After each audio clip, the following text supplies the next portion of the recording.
I'm a tone chaser. That thing you hear in your head that you just can't quite get. Hello, Tone Chasers. How are you? Dan Martin was a guitar adventurer. He sought out rare, exotic, weird, strange instruments, and then searched around to find the perfect person to receive those instruments. This is exactly what he did with Edward Van Halen. He found Edward's famous V, and some legends have it that he curated and found 116 other instruments for Edward. I don't know if that's true, but I do know that Dan supplied more instruments to Edward than probably any other person on the planet. I was lucky enough to have spoken to him way back in the day for the initial authorized biography. He was an affable, friendly, open, extraordinarily knowledgeable individual. I'm so happy I met him. He was always kind and open with me. And I did write a little piece on him for one of the Guitar World issues. We listed the guitars he had found for Edward. But here is the audio from that interview back in 1985. And I hope you dig it, okay? You take care, everybody. And if you hear a meowing in the back, you know who that is. See you later. Give me a list of the guitars and everything and maybe get that straight. You want to start with that? Yeah. Okay, let's start with that. Okay. Can you put them in the order that you sold them to him? Yeah, I can pretty much chronologize with those things. Okay, start. Okay, the very first one was a 1958 original Gibson Flying V, which was a one-owner, was in mint shape. Who owned it, do you know? Yeah, but I'd rather not give that out. Okay. He was a guy from St. Louis. Only because I don't want to piss the guy off, because I told him once I bought it I'd never sell it. And if it wasn't for Ed, it still would be in my collection. The next guitar that he got from us was a brand new Gibson white Chet Atkins, which we got Gibson to give to him for the, he said he wanted to try it on the Wildlife soundtrack. I don't think it ever made it there, but that was the reason for it. Okay, then the next thing he got was then the next time I saw him, he got from me a Spectre at NS, or NX, I think it's an NX2, which was a handmade bass by Stuart Spector. That was a show bass made especially for the NAMM show, and was like highly figured maple on it. It was gorgeous. Also, during that was at during that show when he bought that one, he also bought a Silvertone, a red Sunburst double pickup out of 1961, and also Gibson gave him, we got Gibson to give him a prototype, an Electo. It's Alecto, which there was only 3 in the world made. Okay, now this is 3 different. It was a Silvertone, and then what was the Sunburst? It was a Sunburst Silvertone. Oh, a Sunburst Silvertone. Oh, okay. Double pickup. Okay. And then he also, I got Gibson to give him an Electo, Alto. Right. Which was I believe was a prototype. It was only one of 3 that were made up.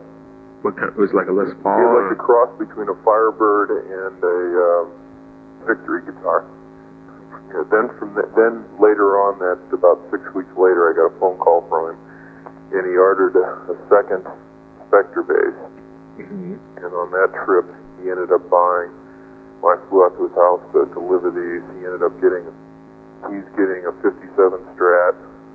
He got another NX2 bass. He got a 1960. That's an NS2. Okay. Not NX. Okay. Then that next trip out, he ordered another white NS2 as a backup for the studio. I brought out a 57 Strat, 1963 custom color Jazzmaster. Jazzmaster? Right. Okay. That was a 1963 custom color Jazzmaster.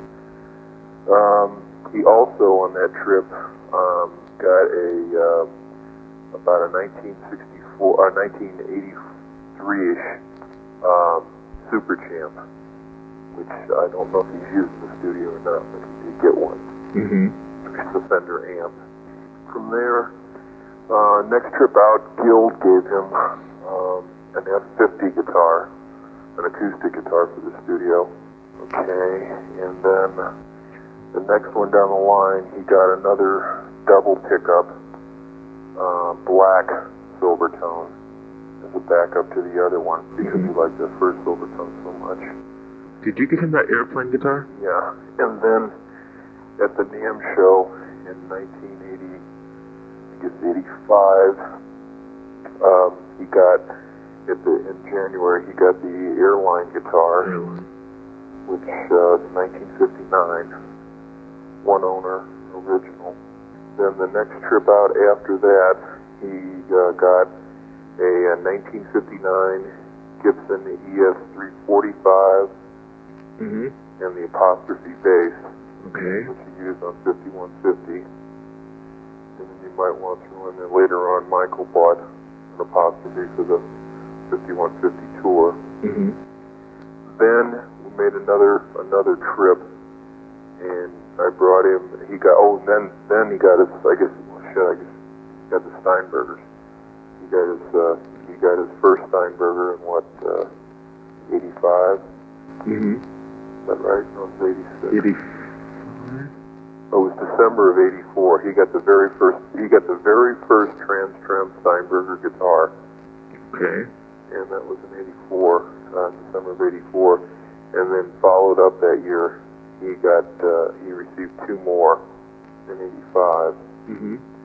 And on one of the trips to deliver the second Steinberger, I also brought out to him a 1964 Fender six-string bass and a Teisco Del Rey six-pickup stereo guitar. Then he received his third Steinberger guitar in January of '86. He got a mint condition Gretsch 6120, and then on this last tour, on the 5150 tour, he got a mint conditioned original one owner 1959 Strat with a C neck, which is unusual. And he also got a custom-made Tele 12-string. Also during this period between '84 and '85, on one of the trips, I also gave him one of Jimi Hendrix's fuzz basses, which I was able to get from Jimmy's road crew. Two of his wah-wahs, two of his fuzz basses, his original one. So I gave one to Ed. And amp-wise, he also has received two Gallien and Kruger 410 bottoms. I'm sorry, not Gallien Kruger, Gil Hartke. Okay, in the amp lines and stuff that he's got, this is like a separate section, I guess. He's received two Guild Hartke 410 bottoms. Guild or Gallien Kruger? No, Guild, I'm sorry. It was Guild. He's got Gallien Kruger coming up, but the cabinets came. These cabinets came from Gil Hartke. They were two 410 bottoms. Okay, and those are in the studio. He also received one Guild Hartke 210 bass, separate bass cabinet.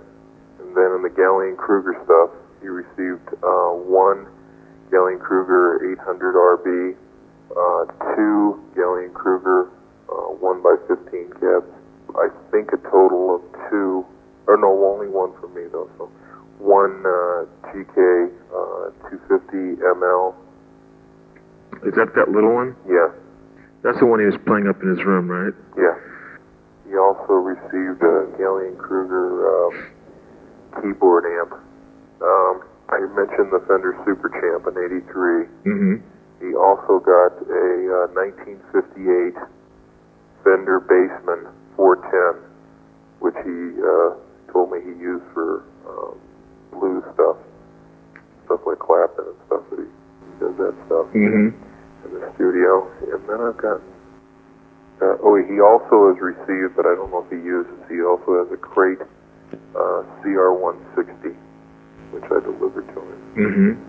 Also, right now I've got 2 guitars in the works for him. I've got, I don't know if you should mention it till he sees them, but I've got a 1963 single pickup Firebird, Gibson Firebird like Clapton has got, and then I've got a 1954 Telly, which he doesn't have.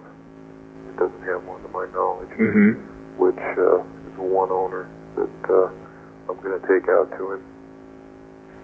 Next time I speak to him, assuming he's going to be in, and I'm going to be able to get out there. And as far as any side lights and stuff like that, the V, according to him, was used on the lead for Hot for Teacher. And he told me, and I think it's, he used it on, I know he used it on the 5150 album, and I believe he used it on 5150, the song.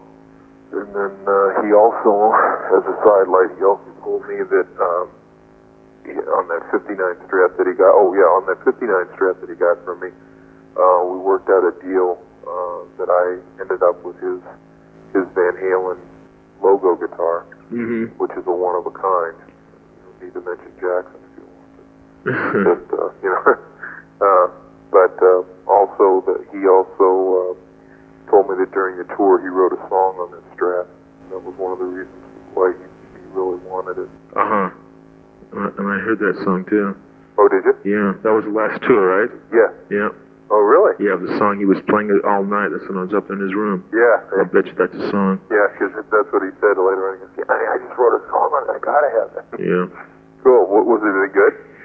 It was just, typical Ed going through 1,000 times playing one little riff and changing it, and I mean, it was hard to hear what it was going to be, but just typically a Van Halen tune. But I'm sure it'll surface somewhere. Cool. Yeah. 1955 Les Paul, all gold, and the story of it is it was made up for Leo's music studios store up in San Francisco. Leo died, so he never got to see the mock-up of this. So they made it, and since he died, no one knew what to do with it, so they put it away in the little archives of Gibson, and it sat there until 3 weeks ago where I found it, and I said, yes, we'll have that one. and they have no plans of remaking it. It's the exact tooling they used on the 55, the stop tailpiece, which acts as a bridge, the original single coils, down to the original Les Pauls in 53, the very first run of them were all gold. Okay, and they redid it on this one, and this is another thing that you won't find. So it's just a nice little collector's piece, and it's something he doesn't have as far as single coils on Les Paul. So it's a nice little piece, well worth every dollar. Yeah. And this Spectre bass? No, this isn't a Spectre. Yeah, it's an apostrophe bass. It's made by my guys at the workshop, and it uses Bartolini pickups. It's their design. And according to Ed, it's the best bass in the world. He got the first one we took out as a loaner to him. It was 5-string. And he called up and said he wanted a 4-string, exactly like the 5-string. He just didn't want the extra string. So we made it exactly like the other one. I thought, doesn't Ed like, I thought Rudy had mentioned that Ed likes EMG pickups on his basses. Well, he has a Steinberger and a Spectre, of which both have EMGs. They do. Right. Bartolini is another company out here which is somewhat on the lines of EMG. They make a real good pickup too. This is actually a secret pickup. I can't tell you what it is, but the reason why this pickup was made was not for a bass, and it's what gives the bass part of its sound. Yeah. And this is the only type. This is the only bass in existence like this. This is number 2 in the world. The guys at the shop actually designed it and made it up, and it's all there. I wish I could take credit. I can't. I'm just the guy that delivered this one. But it's very unique in the sound. It's there. Yeah. What kind of wood is that? It's maple and mahogany. It's maple top, mahogany back. Neck is maple. This is part of the mounting screws for the pickups. Also, it makes it a much cleaner front. If you notice, there's no screws in the front. Yeah. That back mount allows for that. 5-piece body, mahogany, maple, plain maple top, mahogany veneer up here. 2 truss rods, real pearl inlay, ebony board. And I'm anxious to see what Ed does about it. Firebird with active electronics. And it's the first one they made up. They're not going to produce it. And it's just a neat little monster. It's got a compressor expander built into it. So it gives added dimension on the sound. And just an interesting little piece. It's somewhat like the Electo that he got from Gibson.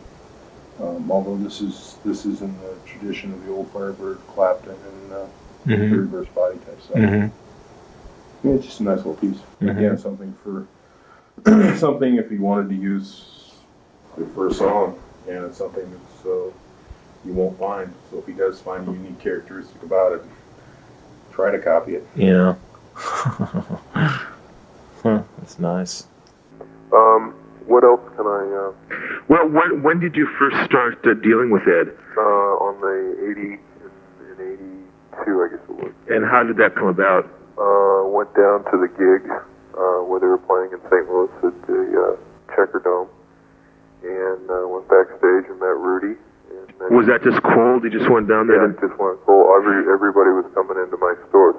Well, you might preface part of that maybe by saying because I'd sold stuff to like Sting and to the Rolling Stones and to the Eagles and stuff like that. That it was that I made a habit of going backstage to do that stuff, and that I'd never met Ed, and I'd heard what a great guitar player he was, and the only thing that I had in the store that I thought would have any interest to him was this original 58V. So I took a shot at it.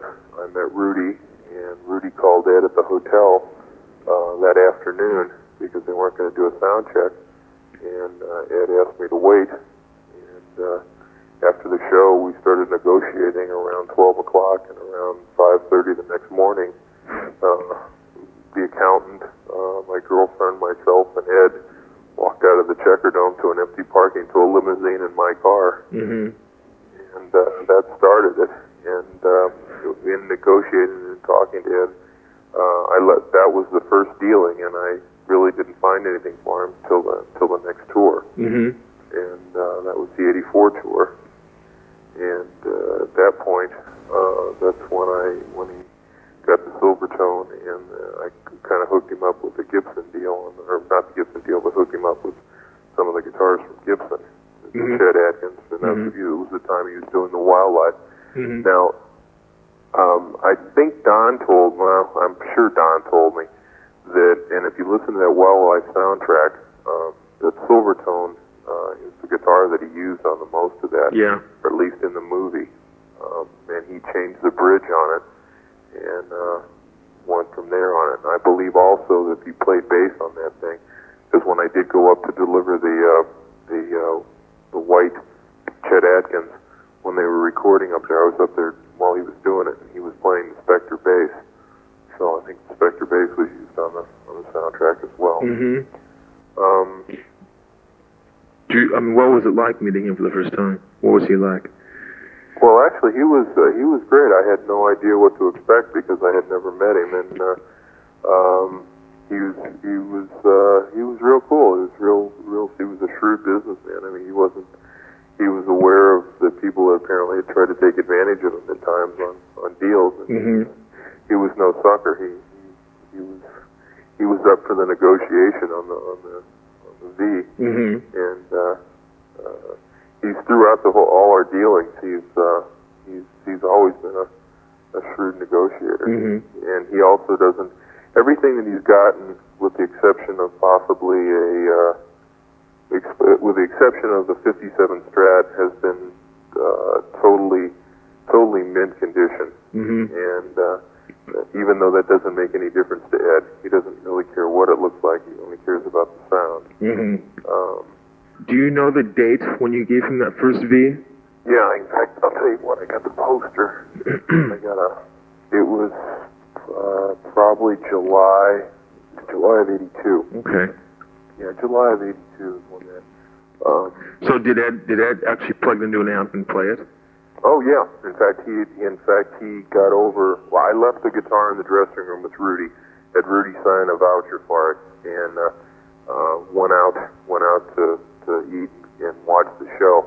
And when I came back and had started to negotiate, he had already played it, according to Rudy, for a couple hours before the show, and had taken it apart to make sure that it was all original. Mm-hmm. And he definitely wanted the guitar after playing it. Mm-hmm. So, I mean, what would Ed say to you in terms of what he was looking for in a guitar? Would he say, listen, I want a guitar that sounds like this, or would he ask for certain pieces? Or Well, no, basically, Ed's given me free rein on whatever I thought was neat that he could use, that he'd do it, because all he's ever said to me was he just cared about the sound. Mm-hmm. And so when trying to find guitars for him, I'd look at what he had in the studio and what he had in the closet, and what he didn't have, I would try to go after. Mm-hmm. to round out, the sounds that he could have. That's why the Gretsch came about, and that's why the difference between the 57 and the 59 Strat with the neck and stuff, and even the weird guitars like the Tyskos and the Silvertones and the Airlines. Just anytime I find something in that caliber, because he's not paying a lot of money for any of these for those kind of guitars. Mm-hmm. It's mainly just for that sound. Mm-hmm. Which guitar was the most expensive guitar that he's gotten? The most expensive was the 58 Flying V. Mm-hmm. Yeah, definitely cash-wise. Uh-huh. The least expensive, I believe, was the Tysko Del Rey, the 6-pickup stereo guitar. Mm-hmm. What was it like when you brought him that first Steinberger? Well, you were there. Mm-hmm. He played it for a little bit. Said cool. Apparently put it down for 2 months, and then went back to it. I was amazed the way he started playing on it, because everyone else who had seen that guitar had looked at it and just wondered what to do with it. Mm-hmm. When Ed saw it, the minute he picked it up, he started playing it, knew where to go on it, mm-hmm. which was unusual. Yeah. Does he tend to change the guitars around once you give them to him? Yeah, for the most part, I think he refretted the V, that he wanted his own frets on that. Mm-hmm. On the Strats, so far he hasn't done anything that I'm aware of. He did change the bridges on the Silvertones. The Spectre basses he left stock. The Chet Atkins has been left stock. The Electo had a Kaler that I had added to it, which is on it now. Jazzmaster still remains stock. The Gretsch remains stock. Yeah, everything else has remained stock that he's done. And I'm sure he sets them up with his own gauges. I try to set him up with his gauges, but he's told me he plays everything, so he's never been that particular when the instruments come in. Mm-hmm. Just the sound was the main factor. Yeah. I mean, in your mind, what is the rarest instrument you've gotten for him?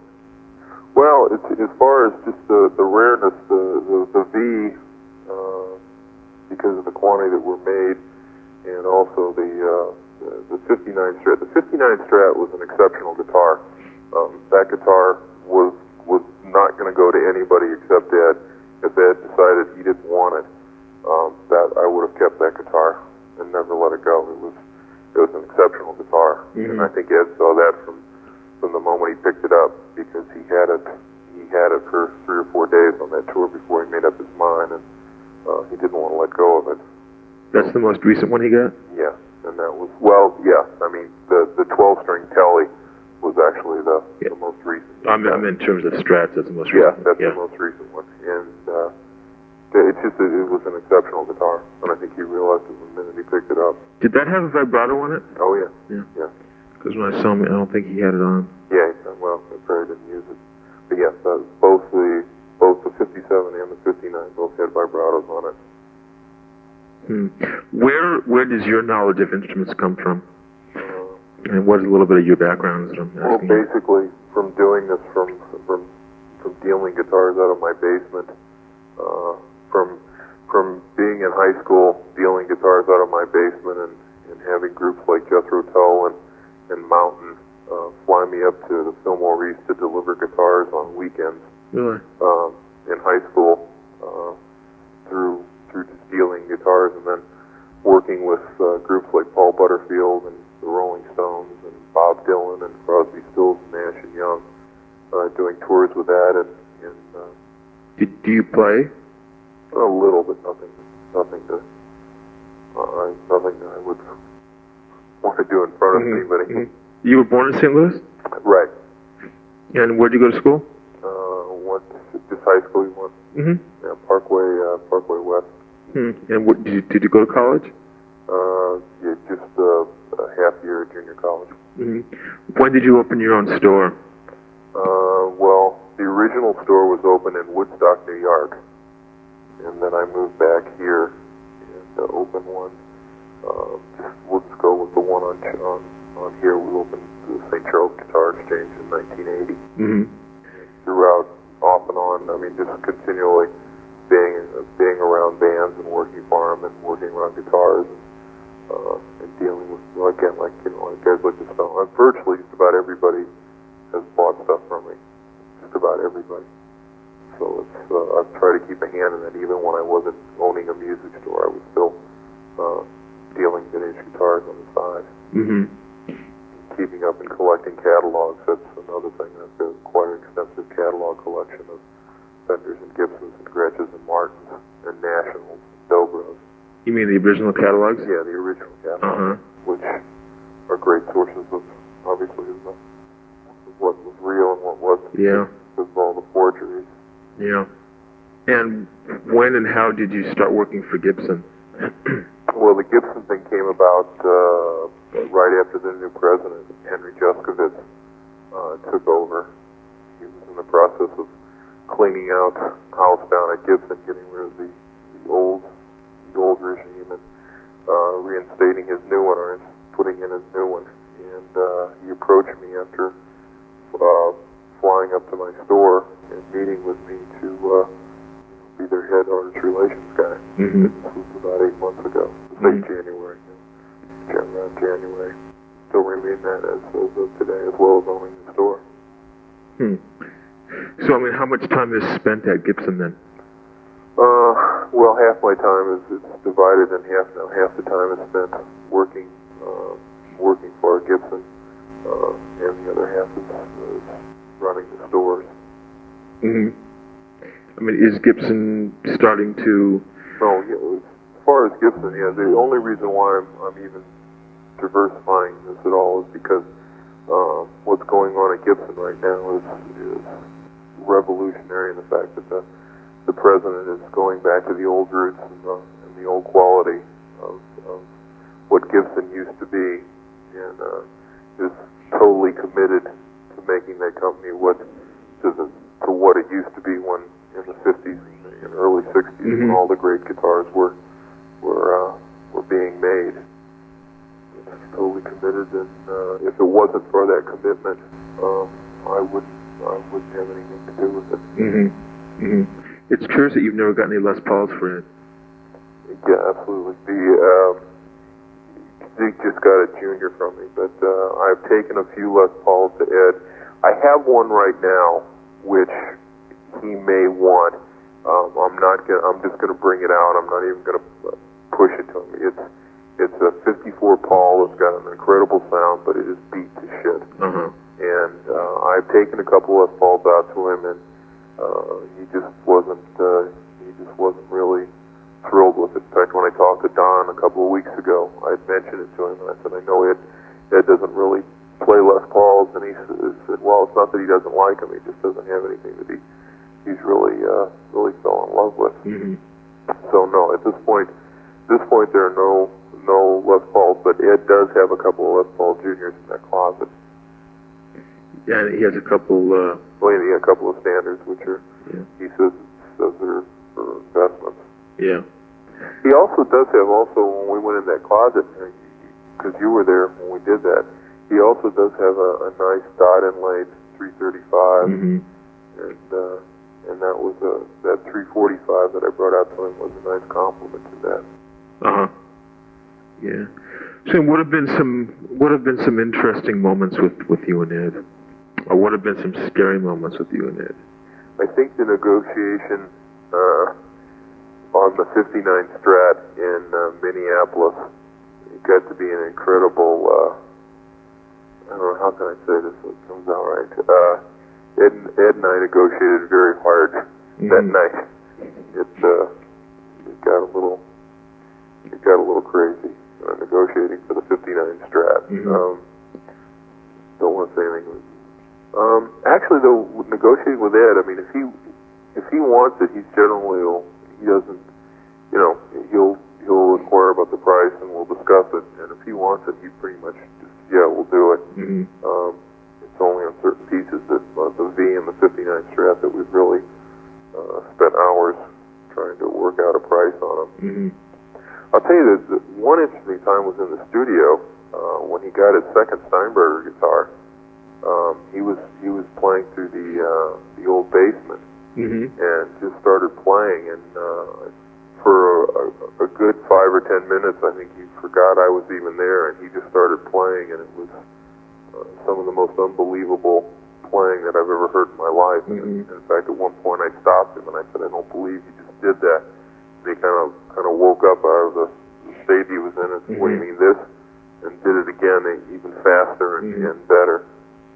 Which was real cool. Does it give you a good feeling to know that a guitar that you sold him ends up on a record? Oh yeah. I mean, that's because my playing is so terrible. I don't feel that I have the right to hog an instrument that has that kind of sound and stuff like that. There's no point of hiding it away to literally hoard instruments that other musicians can be making music with. Right. And see it go to somebody like Ed and watch what he can do with it. Sure, it's my way of contributing to the music. Yeah. How do you base the value of the instruments? Well, there's depending on what it is. I mean, there's certain on vintage Fenders and Gibsons and Gretches and Martins, there is a vintage market that determines what it is, what they're going for. And just about all of Ed's cases, I don't particularly use that vintage market. If it's something I think Ed would like, depending on what I have in it, and depending if he can use it, we usually work something out. In this instance, it's more of a labor of love getting the shit to him than to. It's not so much the money; it's watching Ed create with him. That's the fun part of it. That's not to say that we don't do well on them. It's just that that's not the main objective. And especially when you're talking about Tyscos and silver tones and stuff like that. Right. It's nothing that's. And in cases too, also I've been able to get manufacturers to give Ed stuff because I think he could use it for possibly make a sound, and it helps everybody out all the way around. Right. What about the amps that you've gotten for Ed? I mean, what is it that he was looking for in amps that you thought? Amplifiers, he's pretty well. I mean, obviously his Marshall rig is the killer amp. But when he was diversifying in some of the guitars for the studio sounds, because of the amps that I've gotten over the years for people like Crosby, Stills and Nash and Young and like guys like that, I've heard some of the things they've done with it. So I've looked for some of the unusual amps that would work for it. And that was one of the reasons why the Basement, the Marshall's got a great sound, but there's that old Fender sound, which is something that you didn't have in the studio, at least while I was there, was certainly something that couldn't hurt. And to my knowledge, it's still in there for the last 2 years, and he has told me that he has used it for blues kind of things and stuff like that. And the Super Champ that he got, the Super Champ was only made for a couple of years, and that amp from the day it was made, it was an expensive little amp. It was actually it probably wasn't a wise idea for Fender to make it in that price range, but it was one hell of an amplifier, and it had a great little distorted tone, and it's just a hip amp, and knowing Ed, I could just see him using that amp. And the Gallion Kruger stuff, he actually in the beginning hipped me to that, and I got him hooked up with GK, and they have worked things out where he has gotten some stuff that he's used in the studio and used on the road, and those are cool little amps.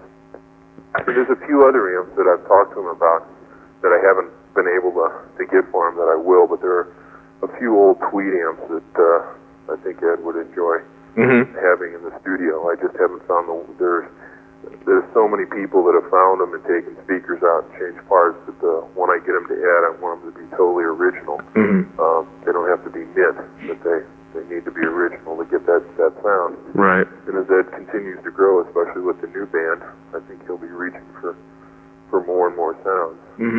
So that's I'll be keeping my eye out for stuff like that. I think amp-wise is probably the one thing that Ed doesn't have a lot of in any respect, because he's mainly used that Marshall setup with the Echoplexes. Oh, I also got him a couple Echoplexes too. Oh, really? Yeah, I forgot about that.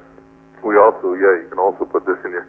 I got him one Echoplex that a guy had died, and I had bought his Strat and his Echoplex and sent it out to the studio, and the guy was still on the tape on the Echoplex. Oh, really? They couldn't erase it. So we had to end up getting him a new tape. So when I plugged it in, the first thing you heard was this guy who was dead. That was weird. And I don't know if he's used the Jimi Hendrix fuzz tone yet or not, or how he's experimented with it or not. But he does have that in the studio. Yeah. In fact, also you might mention, okay, on the silver tones that he got, those are also the silver tones that had the amplifier built into the case. Oh, really? I also bought an old wooden snare drum too. For Alex, an old Ludwig wooden snare drum, which was weird. Any other question? Anything else you can think of that I should throw in there, or anything you need to know where the store is, or anything? Yeah, well, we can put that in there. Okay, it's called the St. Charles Guitar Exchange. It's just right outside of St. Louis. And it's at 1026 First Capitol Drive, St. Charles. First Capitol Drive? Capitals with an O. St. Charles, Missouri. And also, he also has me on the lookout for a couple more instruments, but I don't want to. He does have a request in for two more, for one more. He has a bass that he has me looking for right now. But I don't want to say that and have 90 million people find it. But he is looking for one particular bass. Right. There may be a chance too that I'm going to give him a couple of days to get home and see if I'm just wondering if he's going to go away with Valerie or anything. But I may be out there at the end of the month, so I could get those, because I think when he sees this Firebird, he's going to want it. It's really a neat little guitar, and the Telly, I don't know. Sometimes I think it's better not to bring 3 or 4 guitars out at once. Just like see them one at a time, and he can evaluate them a lot better. Right. Pretty much everything that I've brought him, he has ended up getting. Great. And if I think of anything else, I will definitely call you. And if not, I'll jot it down and I'll put this thing. I'll get these pictures out to you today or tomorrow. Great. So you can have them and see what those will do any good for you. Great. On the old, I don't have a picture of the 59. Or maybe I do actually. Actually, I probably do, but it's not a shot of the 59. I saw it. I mean, the people haven't seen it, but whatever you can find, as much as you can find, would be great. Okay. All right. Well, cool. Is this going in the January one? This is going in. Issue with Ingve just came out. There's next issue. I don't know who's on that cover. I think it's Steve Vai. That's going to be the issue. Sheehan. Pardon me? That'll be the issue it's in? No, it's not going down. I think they're skipping one issue with the Van Halen stuff. For some reason, they're going to skip an issue, then they'll go in the next one. So, actually, it might be January. Yeah, but it's not going to be in the next one. It'll be in the next one after that. Okay, well, cool. Okay.